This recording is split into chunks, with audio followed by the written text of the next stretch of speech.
basically an approach to innovating in tough times, in the recession. We've been talking to our clients about what they're doing differently now. And what we found is that companies look very different now than they did in the past. In the past, they used to be actually a bit chubby. We call them chubby companies. And what that is it's a lot of layers and complexity and process that comes from just prosperous times. Companies had the luxury of lots of processes for innovation. So what's important now is to innovate in a different way. We would say lean, fast, and flexible. You need to be lean, which is doing more with less, flexible, which is doing innovation in new ways, and fast, which is being proactive to the changes in the consumer marketplace.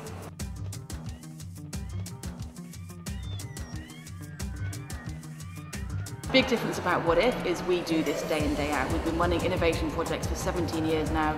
We're at the cutting edge of what's going on in the marketplace and our clients' businesses, and therefore we have a unique perspective on it. What we've seen over the last few months is people reacting to these tough times by hunkering down and not wanting to do anything.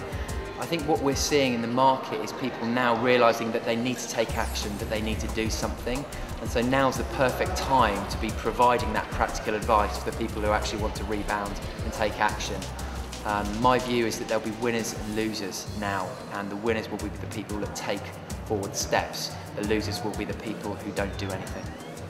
Refocusing the bottom line is all about actually redefining and broadening the definition of innovation. Traditionally, innovation is seen in quite a lot of companies as new product development.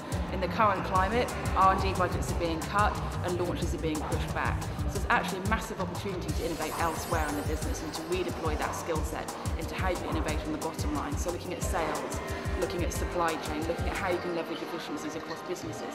These are all ways that companies can innovate internally to help improve the bottom line, not just the top line. What really resonates with me about skinny innovation is understanding the new consumer. As I oversee the Insights group, really understanding what's going on in terms of their behavior and what it is that they're focused on, the consumer's focused on, is really critical for us to be able to succeed. So understanding the new normal for the consumer, understanding what it is that matters to her as she goes to shelf, and understanding her behavior at shelf is different than it used to be. I actually believe skinny innovation is what we should be doing all the time because it implies a certain discipline, a certain way of being that's not excessive, that's not frivolous. And I think a lot of people that think about innovation think about it as being this brainstormy, do a million different things, and I actually view it much more as a disciplined process, a fun process, but a disciplined process. So I think the principles of skinny innovation that What If is putting forward, I think are the ones we should just be using every day in times of plenty and in times of leanness, because I think it's the way innovation is most successful. One that resonates with me the most is really refocus on the bottom line, and I think that's because, again, at Virgin, we are all about innovation. It's not a separate department, it's not a separate discipline, it's sort of from the janitor to the CEO, that's what everybody's job is. But we've always given ourselves the task of innovating in a way that's also operationally sound. My name is Nat Hines. I'm with Novartis Pharmaceuticals. I've just attended the What If Forum here in New York City. I had an excellent night of listening to people from different industries talk about how to be innovative in a new skinny way. So how do you take the environment that we're in with consumers making purchasing decisions differently and think about ways that your company can help them. One of the most important things I heard tonight is to think about the shopper now, put that end user in the forefront and think about what they're experiencing and what they're going through, and look at how your company could help meet their needs differently.